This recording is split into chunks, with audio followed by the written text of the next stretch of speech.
Good morning, everyone. Good morning, good morning, good morning. And another lovely Wednesday morning here in the city of Philadelphia. Welcome to another coffee break chat. I'm your host, James Jackson, he, they pronouns. And we have a great show for you today. I am going to be talking truth and consequences, grifters, politicos, fame.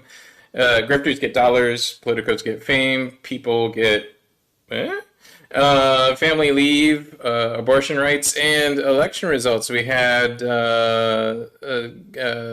interesting election last night, off-cycle election here in Philadelphia and in Pennsylvania in general. We were dealing with mostly courts, DAs, that kind of thing. But in the country, we were dealing with a couple of gubernatorial races. New Jersey and Virginia were hotly contested and really nearby. New Jersey hasn't even been declared yet. And with us this morning, we'll also have some of our usual guests, and we will have our special guests from Theater Exile's Extreme Home Makeover. And I will bring them on screen in a few minutes. But first, let's talk about those election results. Yeah, a lot going around the social media sphere this morning about the elections. We have, people on the left saying things like, "Oh, this was a failure of the party to win voters, a failure of the party to establish a platform." You have other people on the left saying how this election demographically just shows that white women will go wherever they feel best supported.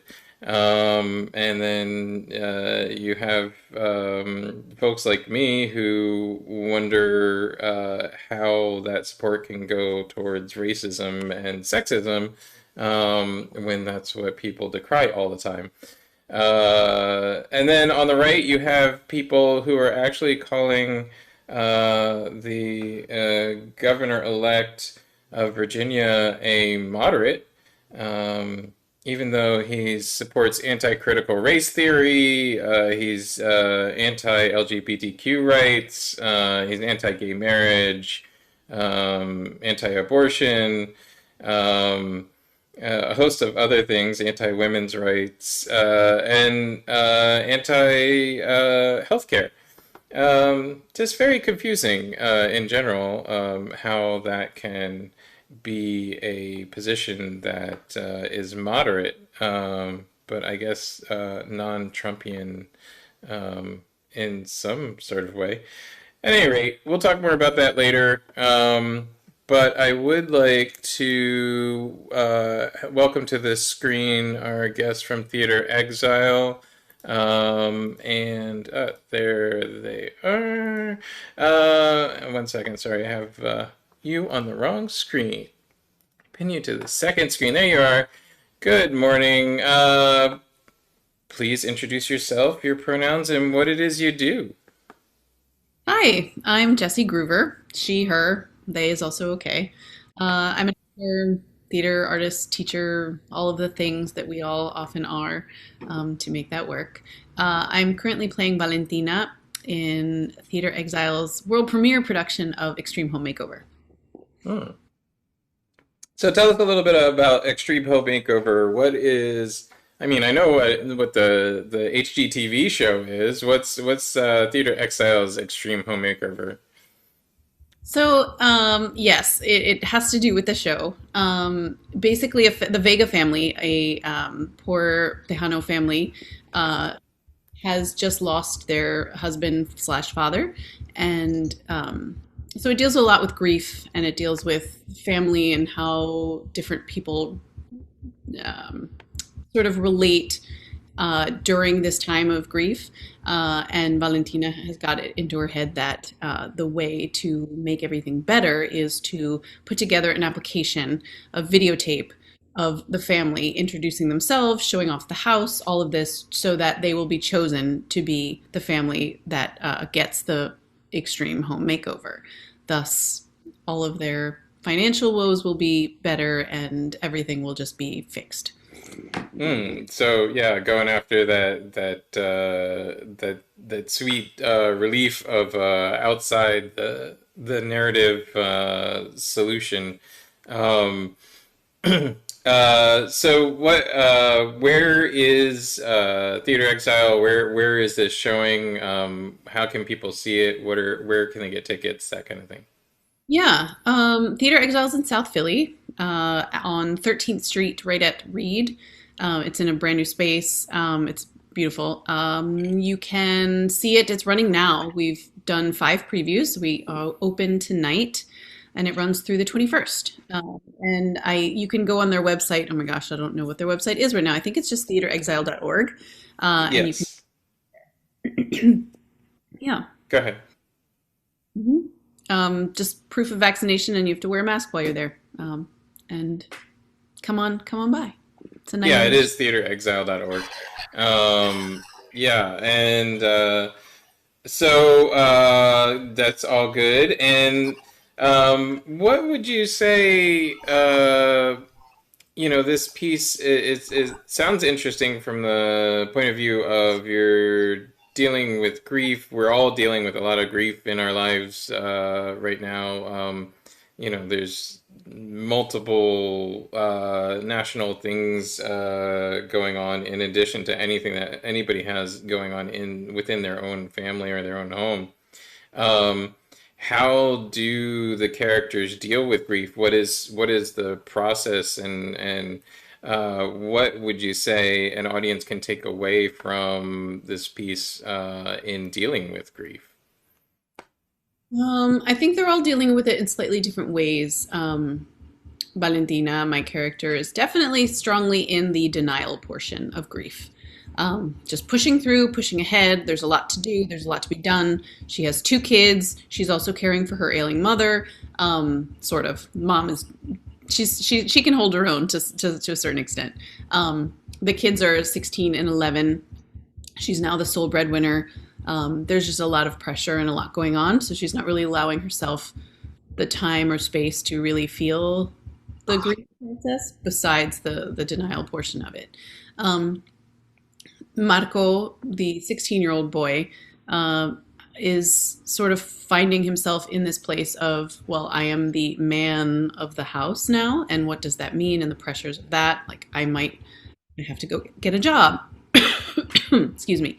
Um, and the 10-year-old, she is trying to figure it out and trying to, um, she quickly understands that mom thinks that showing off sadness and showing off how awful our situation is what's going to get us ahead. So it becomes sort of a performative kind of thing. I don't want to give too much away, but just the idea of how does one become a part of this reality TV show and fame and all of the outside stuff that is going to suddenly magically make everything better. What exploitation is involved in that, and what is worth it and what is not. Yeah. Interesting. And that's all wrapped up, obviously, in the greater grief moment of the death of the patriarch of the family. Um, Not to give anything away, you know, I don't, I guess the question I have is what are some of the strategies that the characters try to use, and are they effective, or is this, just more an analysis of those strategies? Um, I guess there is some analysis to these strategies, but mostly it's um, she's trying to show off how, we're a line. We are not charity chasers. We are hard workers. Um, we it is a resourceful family. It is a family who is used to poverty and is has made it work, and to show off all of these ways that they have made it work, and to show off how the house is crumbling and falling apart, and what's going wrong, and what is hard about my life, and what is hard for the kids. And also we lost our husband and father, and you know these are the things that are going on for us emotionally. And I think that for Valentina, she sort of disconnects emotionally, and it becomes a much more performative process than an actual authentic one, um, both as a coping strategy for her grief and the possibility of, what is life now with only one person working instead of two, and um, where things were already so fragile financially, to have this kind of blow. What does that mean? And I think that does speak to a bigger picture of many people in this country are like one accident or hardship away from, not being able to pay their bills and put food on the table and all of these things. So, grappling with that, and what do you do when those Yeah. things. Yeah. Awesome. Well, yeah, it sounds like a great piece and really helpful and insightful. Right now, especially when we're all dealing with different forms of grief and different forms of troubles in our lives. Um, and when people need to step back and analyze their own grief, perhaps from somebody else's perspective. Um, I want to welcome on screen one of my regular guests. We have with us today Kent Darden. We also have in the screen Charles Graham, but I don't know if Charles wants to come on screen. But feel free to turn your camera on if you do want to come on, Charles. Um, Kent, do you have any? Why don't you introduce yourself, your pronouns, what it is you do, and then if you have any questions for about this piece by Theater Exile, Extreme Home Makeover, why don't you drop them in? All right, hi. My name is Kent Darden. Which I'm from. I'm an actor, writer in the Philadelphia area. I'm also a martial artist, and I'm a writer. I'm currently with James on my film Bladesman. He is my DP, and I'm my one producer. Um, Basically, I'm a local Philadelphia artist. So I like working with different people. Jessy, I think your project is very interesting, and I very much like to check it out when it opens. So I'm all for supporting the arts in the Philadelphia area. Yeah, and you said it's open now, right? Yeah, we our first preview was last, oh gosh, Thursday, and our official opening night is tonight. Awesome. Okay, cool. So, for the audience at home, run get those tickets. um, Opening night and closing night are usually the best sold. So, if you want to see it first, go grab tickets right now. Yeah, I mean, interesting. I'll do a light segue. I guess it ruins the segue to call it out, but I'll do it anyway. I'll do a light segue into in the theater and film community, we're having a little bit of conversation around a tragedy, which is creating a lot of different reactions out of an area of grief, which is the death of a cinematographer on a film set. Uh, a lot of uh, uh, a lot of things are being said and done right now that because of Helena Hutchinson's death, that seem to be reactionary and coming from a place of grief, a place of either grief or fear, or I don't know what to call it. Uh, people reacting to the the death of the director of photography by just doing things like creating a letter has just been released by a group of cinematographers that they would like to see an end to live guns on set entirely in the industry. And we use live guns in theater as well because of the sound and the realism. And whatnot. And theater is a place where you can't do, CG effects or replace the realism of a live weapon. Um, and perhaps that's where I come into it as a cinematographer because I come from that world. I come from the world of theater. Where do we draw the line between providing entertainment and and safety? Like, is it are these reactions overreactions? Are we going a little bit too far? I mean, I personally think we are, but I'm open to other opinions.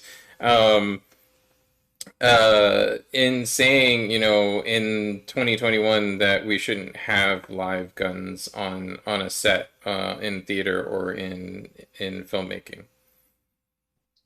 Well, first of all, I think the line is at common sense and human decency.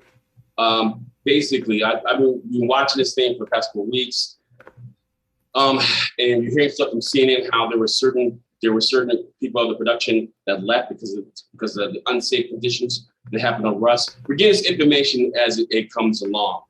But one thing, I think I've talked to people in the industry who I know who are armorers who work with fight choreography, and they said that someone should check it out. But we were working on our teaser, even though we used our gun stuff, CGI stuff, and mostly knife stuff. My Bill Bryan, the guy we worked with, he checked the guns anyway. Even though they were all prop guns, we didn't live anything, they checked the guns out of practice because that's what you're supposed to do because you want to keep people safe. Now it's very ironic that on our project we're low budget, almost no budget on our teaser, but they got a big budget movie like Rust out there with an A-list star, and they didn't keep anything safe. Now this happened weeks before we had the IXC almost went on strike because of unsafe conditions didn't recruit people. This could have been it. I mean, Well, I mean, just to, like the title of the episode is Truth and Consequences. I'd just like to pull a little bit of truth in. IATSE didn't strike or didn't walk off because of unsafe conditions. That wasn't even in their list of demands. Their list of demands um, was around pay, was around hours, and was around transportation and accommodation. All of which do lead into safety. And I've said this before. You can't have a safe set with tired people or with people who are working 14 hours. absolutely. And in the theater world, this is like there's a pushback against. 10 out of 12s. For those that aren't in the industry, a 10 out of 12 is when the actors are on set for 10 hours a day out of a 12-hour day. Um, for tech people, that really actually means a 14 out of 24, but, that's, we don't call it that. We call it a 10 out of 12. And I'm sure Jesse that you've been part of 10 out of 12s. You've done 10 out of 12s. I don't know what Theater Exile's policy is. What is your feeling on like the working conditions of actors in theater right now? I mean, I am not a fan of the 10 out of 12. Actually, for this production, we didn't do any, and it was fine. We've had enough time. We Exile has done a really good job of actually, accommodating schedules and making things work and acknowledging that we are human beings outside of our jobs, with lives and families and other work commitments like most actors have. So that's been actually really, really great.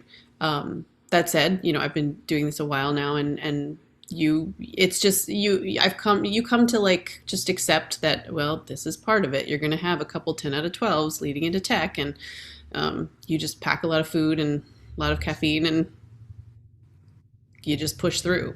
Is it actually necessary? I don't think so. I think Yeah, you get yeah.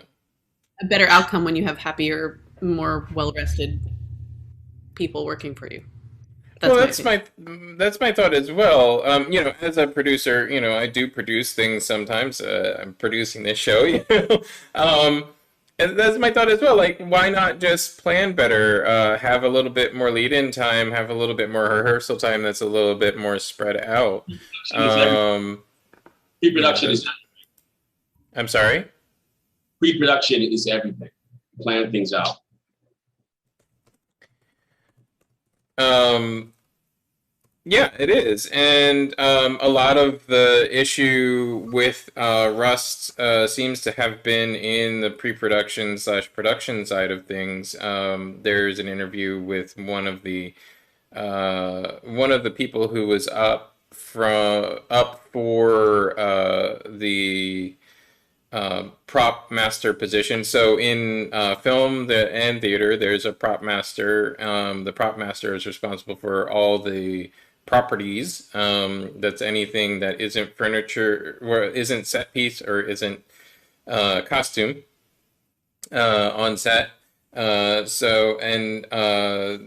this particular person is a well-known props master. They've done many shows, many films, and they asked for a reasonable amount of crew. Well, the first ask is always a little bit unreasonable. You wanted originally like six assistant props and two armors, just because of the timeline of the shoot. And here's where things start getting messy. In any production, you always want to shorten your timeline as much as possible, because you want to get things done, you want to get the film shot, you want to get it in the can, and stop paying those salaries as fast as you can, because a lot of the crew work on day rates. Um, but then you also want to get everything done in a safe manner. And so this props master, looking at the um, timeline of the shoot, wanted enough people to cover the set appropriately. Um, and production pushed back against that and said, no, we can't have so many people, we can't afford that, and we're going to use a local prop house, so we don't need anybody manning the prop truck, that kind of thing. So he's like, all right, fine, I just need two assistants and an armorer. And they pushed back against that and said, well, can it just be two assistants? One is also an armorer. And that's where he bowed out of the conversation. That's also where I would bow out of the conversation. He was like, no, it can't be. You can't have an armorer double up with any other job. Um, not on a gun heavy set like a Western. Um, and so that's where the conversation with him ended. But I find this interesting, and I find it plays into the whole uh, problem where both actors um, and other laborers, laborers in the electrics departments, in props departments, etc., are pushing back against bosses, and saying, hey, we need safer working conditions, just simply from the perspective of, we can't have a 10 out of 12, we can't have a 12-hour day, travel 2 hours to our hotel, and then travel 2 hours back in the morning, and expect to be okay the next day on set. Um, so I think that's, these topics all feed into each other. I think, like when you get when you get right into it, like the safety and the working conditions, and these decisions by productions all feed into each other and make the situation where we have it. Um, it's good to hear that Theater Exile is honoring the individuals who are working on productions. We've been fighting for that for decades, so it's good to hear that they're doing that. Um, but that kind of goes into family leave, paid family leave. So this is something the Biden administration ran on. Supposed to be part of the Build Back Better plan. Started at 16 weeks paid family leave. So you have a child, you have a medical emergency, dire medical emergency that you need to provide care. You become a caregiver. You get 16 weeks of paid family leave to accommodate for that change in your life circumstance. That very quickly got pushed back on by not only Republicans but by Joe Manchin, the senator from where is he from? Delaware, Virginia? I always forget. Um, anyway, good old Joe Manchin, United States senator from West Virginia. That's where. So Joe Manchin, even though he's a Democrat, pushed back on it. He said, "Hey, we can't have that much liability in the federal government for people's salaries, even though we collect plenty of money every year for it." Um, and so he pushed back on it and he said 8 weeks. And then Joe Biden, seemingly out of nowhere, said, "Oh no, 4 weeks." And then, rather predictably, it's gone. There's no family medical leave left in the Build Back Better plan. Um, and so some of the analysis of the Virginia race and the New Jersey race from certain politicos centers around, is this why folks didn't vote for the Democratic candidate? Is this what we failed to do? Did we fail to sell the Build Back Better plan? Um, thoughts? I mean, you guys are voters. You guys are people who live life. You could at some point in your life, I'm sure, use a little family medical leave. You have parents, you have partners, you have siblings who might need taken care of. What did you know about the Build Back Better plan? What did you know about family medical leave? What would you say is an appropriate amount of family medical leave for a country that is supposed to be the best country in the world? So I have Hmm. I have like quick thoughts on the Jersey and Virginia races. First of all, Terry McAuliffe's just like a horrible candidate, period. So extrapolating anything based upon him running for anything is just dumb, in my Sorry, let me opinion. introduce you. This Oh, is Charles Graham. Charles, introduce yourself and your pronouns and what it is you do. Charles Graham, software engineer, he, him, they, them. Um, yeah. So yeah, no. So like, a friend of mine posted like that we should just not like overanalyze these two races specifically.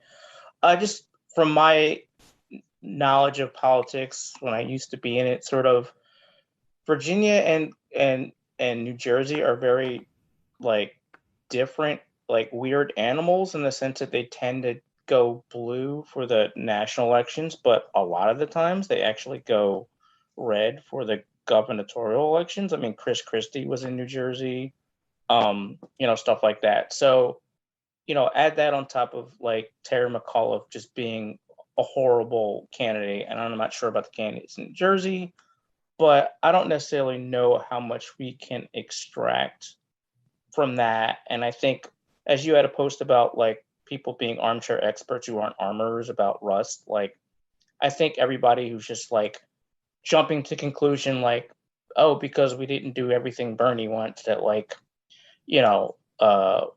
we lost, is a little bit premature. And I would be interested in what people who actually like know about politics think about this, to be honest. And I'll probably ask them privately what's going on. Well, As far- I was listening to Twitter has this new thing called Spaces. It's actually pretty interesting. It's like basically a podcast, but with a studio audience. I was listening to a space on the Virginia elections last night, and I'm a little confused. I'm having a little. So these are all political experts. They're like people like Dr. Ding, Goad Gadsby, Bird, people who, if you're any part of the Twitterverse, you know as political experts. They analyze politics all the time. They're part of politics. They're movers and shakers in politics. And what I kept hearing from them is that the governor-elect of Virginia is a moderate. So why is he talking about banning critical race theory as part of his platform? You know what? I think it's ideal. People don't know exactly what it is. People end up being afraid of it. But it's just that this is just another example of how they want the system to remain the system. We always want to try to whitewash the system. Basically, it's like misinformation or no information at all. They don't want to own up to the fact that there are things that happen in our culture, in our society, like slavery, like Tulsa, like the Trail of Tears, and they just want to glory. They just want to there's no racism at all. That's like saying there was no Holocaust at all. So it's basically when somebody called critical race theory. Because we don't understand it, so let's be afraid of it. And you're trying to bash us. We're not bashing anything. There are things in history that happen that we have to acknowledge and we don't repeat them. There's a reason, and there's more important now than ever, because the Holocaust survivor, at this point, they are dying off. And they won't be around anymore. So at that point, if it's important we teach this history, because in a generation right now, people are going to say, oh, it didn't really happen. We know it did. I didn't know about Tulsa, Oklahoma until I was much, much older. I remember there being a race riot. I do remember the race riot that happened, but I didn't know about Black Wall Street. We're not teaching this history. So you got those who think, oh, you're just trying to teach people to hate white people. No, that's not it at all. We just said, look, there are things happen in American history that were wrong. We need to learn from, not to bash anyone, but basically make sure we don't repeat these mistakes. Now we want to come to a turning point in our society where, I want to live in a colorblind society. I don't want to live in a society where everything let's bash these people. It's bad. We want to come to a society where race doesn't matter. I want to come to a point where if a Black person wins the Academy Award, it's no big deal. But when a woman wins the Academy Award, it's no big deal. It's just a person who's winning the Academy Award. That's the goal we're going for. If we're going to reset goal, we have to study history. Not quite just learn from it. Okay, that was then. We come forward. We do always have to study history. We have to study history from the perspective of real history, though. We can't venerate Civil War generals and at the same time not teach critical race theory, and not understand where certain viewpoints come from, because we'll just end up in the middle of nowhere. But my point, more so than, because we're preaching to the choir here, I don't think I have anybody who watches this show who doesn't believe that critical race theory is important. or doesn't understand that critical race theory isn't taught in schools. I have a lot of people who watch this show who are like me, more moderate, and don't and get caught up in the argument of what is the Democratic Party doing wrong? What is going wrong that that people don't vote for Democrats in off-cycle elections? That people I don't know. I mean, you Charles, you said he was a bad candidate. I mean, sorry to stop your munching, but you said he was a bad candidate. But what does that mean? I mean, like, how can you be worse than somebody who's overtly racist? Politics is not about. See, here's the thing. Here's what everybody gets wrong about politics, and especially like intellectual liberals, and it really makes me mad. People feel that, like, as an intellectual liberal, I apologize. Yeah, no, but not you. But like, so people think that like that they pick candidates based on logic. They're like, oh, like I like people because of the issues. Like the only people that I actually know who like pick candidates because of the issues are people who severely on the autism spectrum. I'm not saying that to be hyperbolic. I'm just saying that that's the truth. Like, shout out to my people on the spectrum. Yeah, and everybody else, it's just like there's an emotional thing and then they backtrack to whatever. So like, how do you do that? I mean, have you ever like, plus like I'm a moderate and I like defend like more like moderate like Democrats. Like, you know, I'm generally a fan of Joe Biden in general. I know that like in a lot of circles that's like akin to saying that like I love corporate America and like, you know, hate all liberal values, but like it is what it is. But if you look at like Terry McAuliffe, like he like actually is a corporate shill. Like he like was on the board of WorldCom, like, you know, like the guy is, you know, and like have you ever seen him speak? Like he doesn't believe in anything and he's not charismatic at all. Like I don't know how he won the primary. Like who was running against him? Because like no one was running against him. Let's clarify. No one was running against him. Which is insane. Because he was an installation from the Democratic National Convention.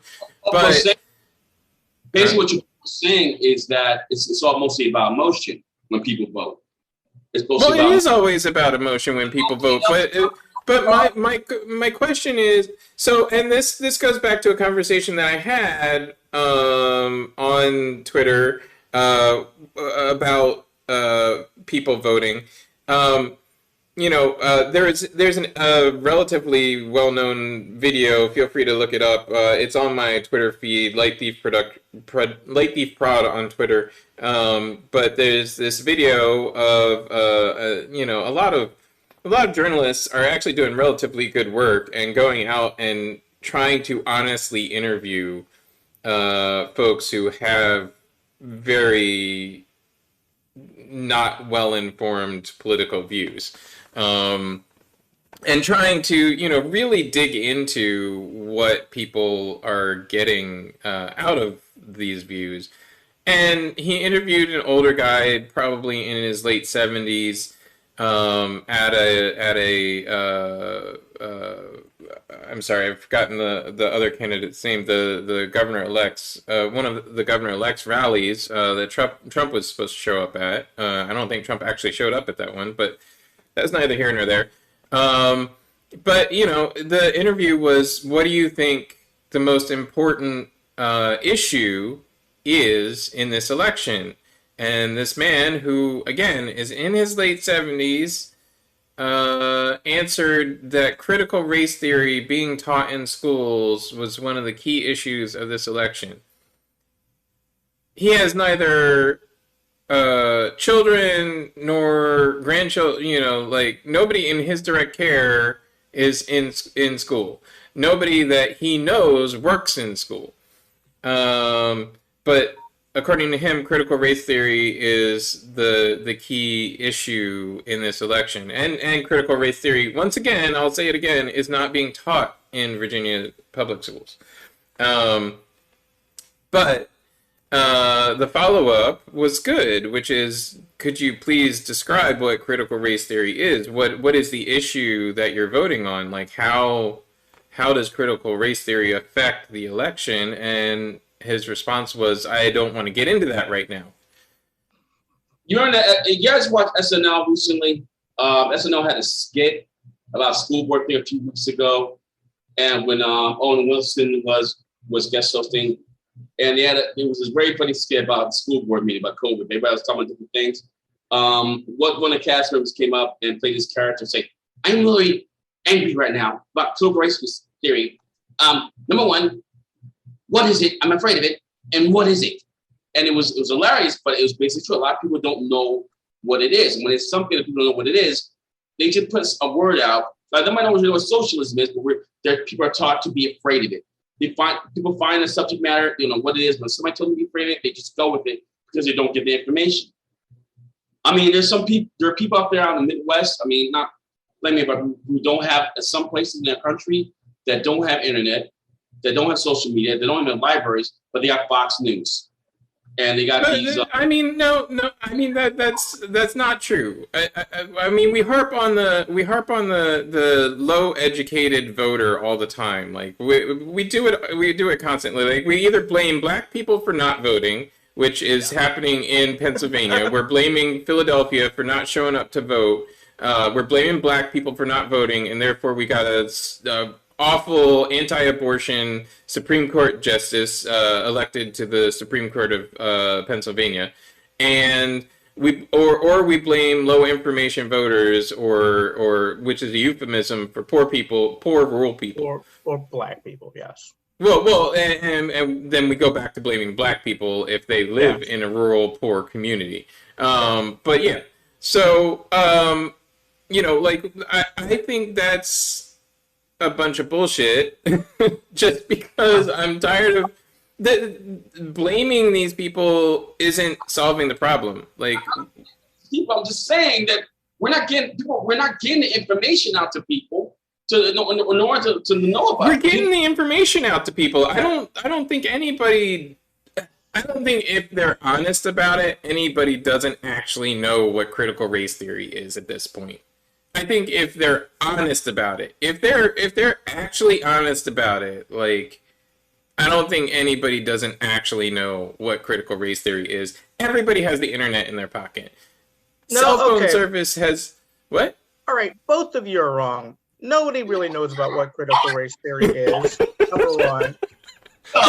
Honestly, I'm educated, and I could not give you an elevator speech about what critical race theory is. Right? Okay, so I consider myself a little bit well-informed. I think it's a general idea that we should study the context of history and race and how that works in our society. That's what I would say what it is. But well, then you know what critical race theory is. I wouldn't bet the farm on it, though. Number two, the whole idea that we're not good because we're not getting our message out about the issues is still bullshit. Thank you. Both those things are wrong at the same time. Yes. Nobody knows what critical race theory is, and the whole idea that we are losing because we aren't educating people is just fucking nonsense. Because it's all about emotion. It's about spin. That's why when everybody says defund the police, I'm like, I don't care what the message is behind it being good. The saying defund the police is why don't you just not vote for me? Because if you're no, I disagree entirely. See, this is where I was going. Charles, I think that messages like defund the police are super important, and I think that we should latch onto them in liberal politics because.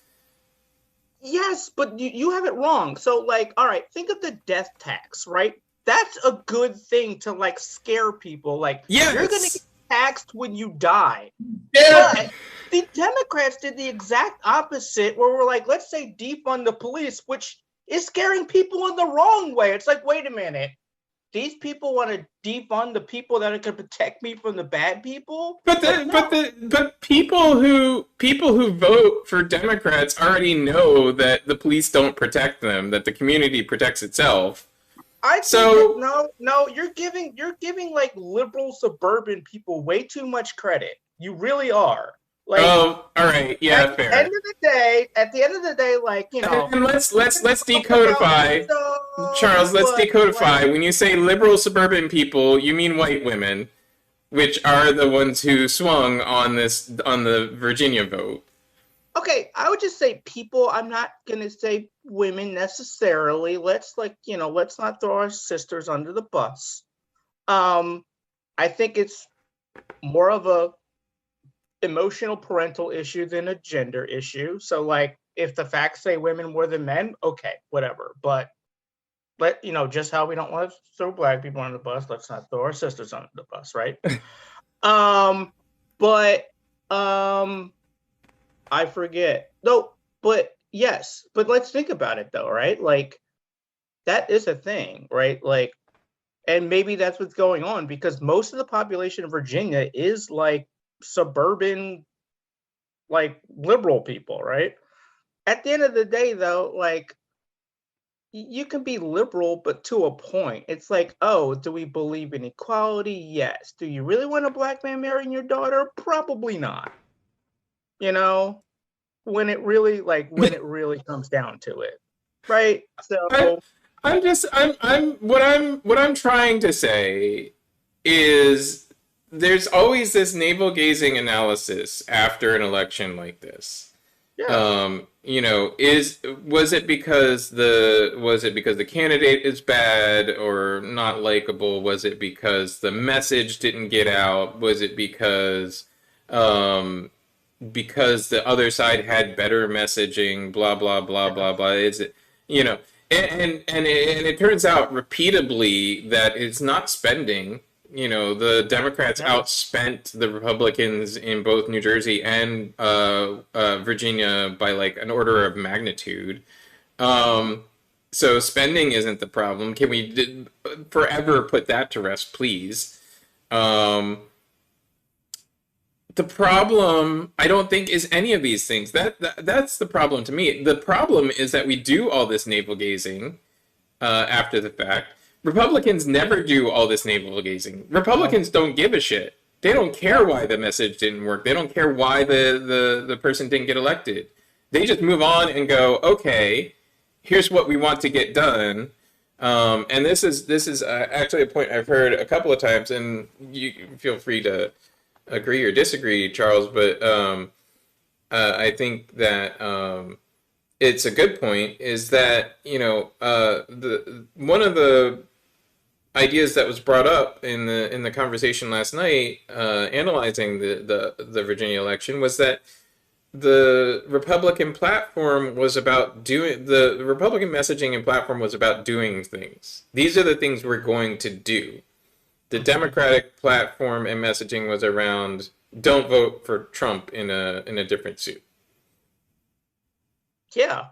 I mean, yes. Yeah. Yes, that's true. I agree with that, and the caveat of like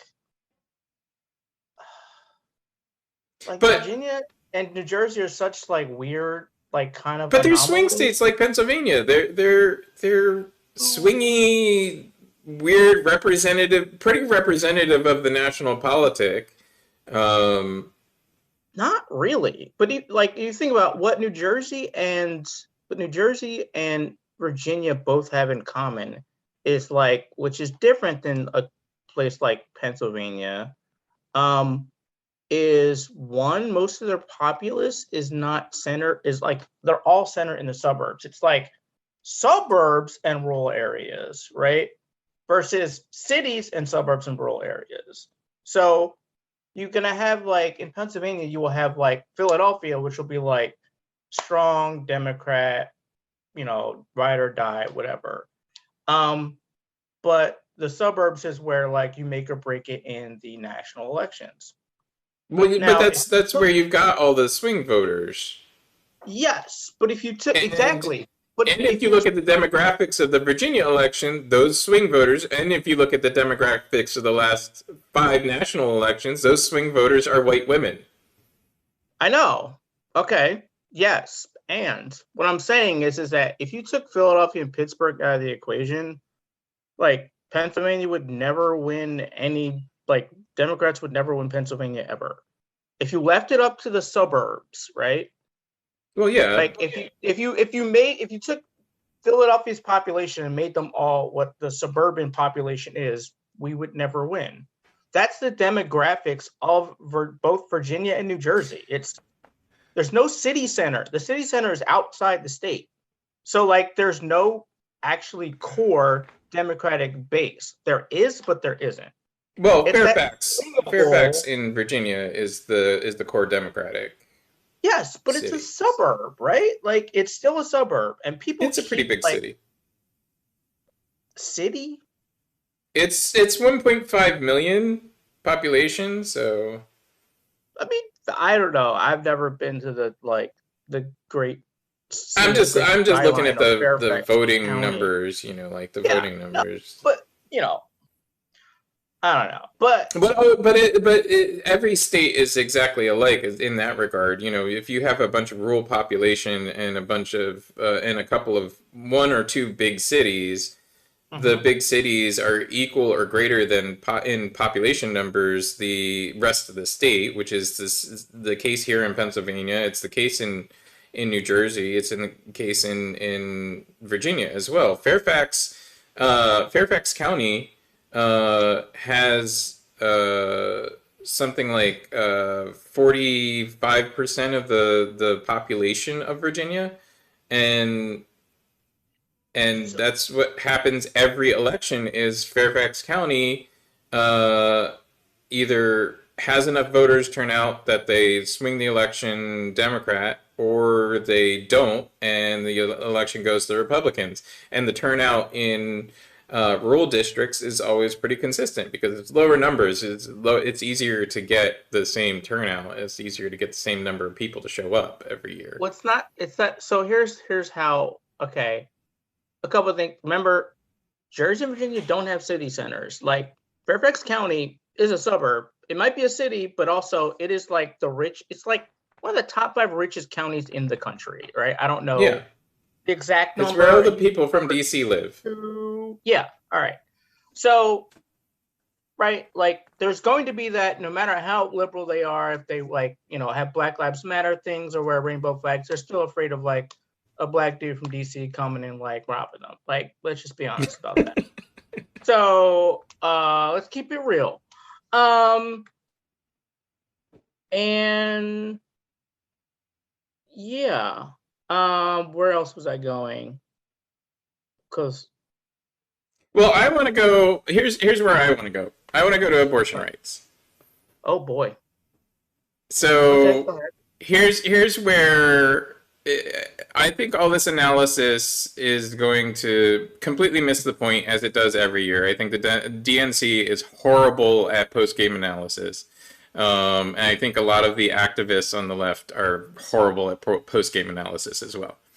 Absolutely. Yeah. But can be true at the same time. People don't believe that. Yes. Go ahead. But here's where if the DNC actually wants to win elections, I think they need to harp on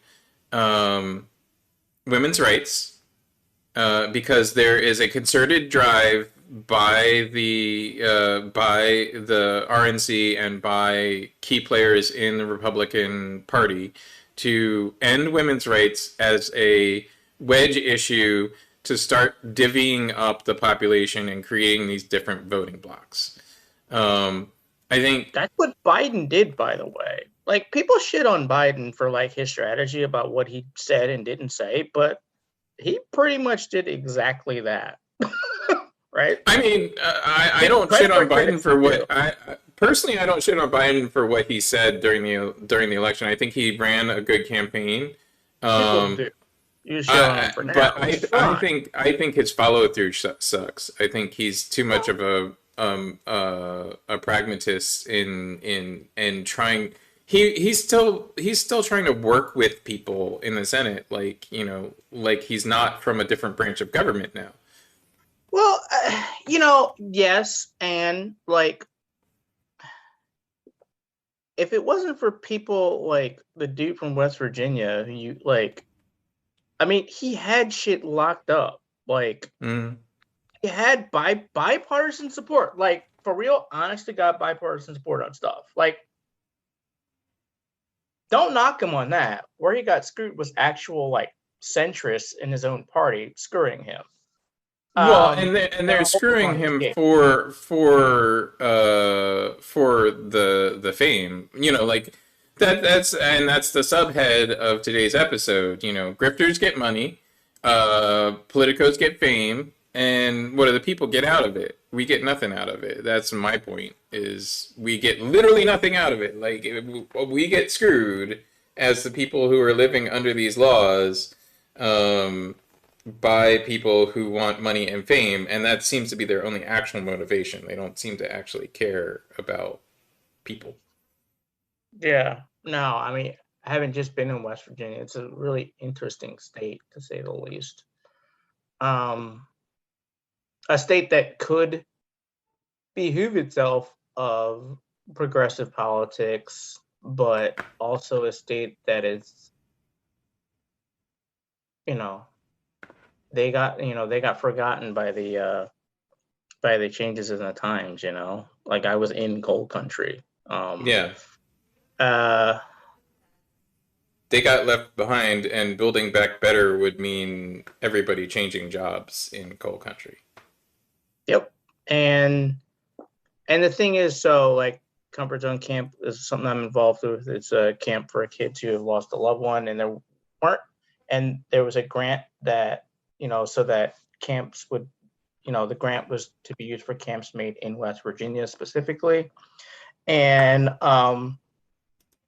we didn't get that many campers. COVID's a thing, obviously, so that's part of the problem. But a lot of the problem it's like, A, where do you go for messaging in West Virginia? And B, like, if you're in West Virginia and you're trying to message something, you can't be like a carpetbagger. Like, you have to be, you have to have West Virginians say like, hey, talk to these people, they're cool. So hopefully the next camp will have more people. But like, places like that, if we want to make like progressive inroads, it's like, we gotta like find everybody. Like, so I mean, this is my grander point, is that the election wasn't lost because of any of the navel gazing minutia that we normally talk about. It was lost because the Democratic Party never rallies around emotion-filled topics. We try and logic our way through elections, and they do it wrong. So like getting back, I don't want to like harbor this point, but I agree with defund the police as like a concept. The name is horrible. Like, we need to figure it out. Like, see, what Republicans would do is, instead of saying defund the police, we would say defend the police. And that would be our message. And we'd say defend the police. And here's how we would spin it. We are like, instead of saying like, obviously some police need to be shit on, like, like killing people and all that stuff. Police are evil and we need to like get rid of them and defund them. The way Republicans would spin that would be like, we need to defend the police. We need to protect them from having too many jobs, and we need to protect them from having too much work. And yes, yeah. That's my point. That's the actual problem. It's like, because like, then you have progressive saying, why aren't they behind defund the police? It's like, because it's a fucking stupid name. I'm sorry, it's a stupid name. It's like, yes, but if you go into sub-point 7 of this whole theorem, if they just understand that, like, blah, blah, blah, it's like, no, it's a stupid saying. As a liberal progressive who says defund the police often, I will again say defund the police. And I think the message is accurate. But to your point, yes, we need a lunch. Like, that's the problem. we need a lunch. It's not about the like things are in sound bites. Defend the police, don't defund them. Defend them by, promoting By them taking to money away consumer. from them and making it easier for them to do their jobs. Exactly. Right? That is the message. That is the message that will But Democrats have actually never like, been good at doing doing bills with the opposite, like what's the right to work? Like right to work is the first one that I ever noticed. I'm sure there's been many before that, but right to work is one of those bills that does exactly opposite of what the title is. You know. I know exactly. We need to do that. We need a lunch. Like that's the problem. Like the problem is we're like fighting with one arm behind our back. Like instead of like progressives are like, oh, we just need to say defend the police, but we need to like educate people. It's like, no, defend the police, defund the police has a very visceral reaction from suburban people who are afraid of Black people, right? Let's just like be straight up honest about that and just recognize that. Whether you believe the things behind it are true or not, or whatever explanation, it doesn't matter. It's a shitty saying as far as politics are concerned. We need to do that Orwellian thing. We need to be like, all right, here's the basis, and we need to we can all agree about what the basis of our ideas are. That's cool. Now we need a lunch. We need a lunch saying like, how does this poll really? What is how is this going to play what you're saying? Not all of the things behind it, but the actual soundbite message, which is what everybody reads and talks about on Twitter and stuff. That's the actual problem. Both the Democratic Party and the left don't have that, and they're not willing to do it. And they think that we can politic our way out of this, or we can just educate our way out of this. It's not going to work. You just gotta get a little bit dirty. All right, so we found the solution. I don't know how we get the people that actually implement these solutions on our side, but I'm going to wrap up the broadcast portion of this conversation here. I want to say thank you to my guests. Thank you, Charles, for having insight on this. And feel free to stick around. We can talk after the broadcast. I'm gonna wrap up for honor people's time. It's 11:08. But yeah, I want to thank my guests, Kent Darden. Want to thank Jessy Gruver from Theater Exiles, Extreme Home Makeover. Go check out their website, theaterexile.org. Meg has posted the links in the chats on Facebook and YouTube. Feel free to check out their work, buy tickets, go see the show. Opening night is tonight. They're playing for the next 3 weeks, I believe. And so go check that out. Live in-person theater is back, y'all. Go get vaccinated and wear your mask so you can go watch that. Thank you for watching. Thank you for tuning in. It's been a wonderful conversation today. I've noticed a lot of you have stuck around through the entire conversation. Really appreciate your support, your watching. Subscribe, on Facebook. Hit that like button on this video. Subscribe on YouTube and Twitter and Twitch and Mob Crush and all the places we are. If you like what we're doing, I appreciate it. We can obviously do better with more funding, so consider supporting us on Patreon, patreon.com/LightThiefProductions. And if you don't have $1 a month to throw our way, I understand. Just share out the broadcast. Hit like, hit subscribe, comment, do the social media thing, and get our broadcast out to more viewers. tune in again next week. Let me make sure of that. Next week, yep, we have another coffee break chat. We'll have more guests from Philadelphia area. Um, Arts, and we will be talking about more current events. We'll be probably talking a bit more about these election results, just because I don't think this story is going to go away anytime soon, and we're probably looking at what the 22 elections are going to be driven by, because those are the midterm elections, and these off-cycle elections are usually a testing ground for talking points. So we'll talk a little bit about that next week, and hope to see you then. Enjoy your week, everybody.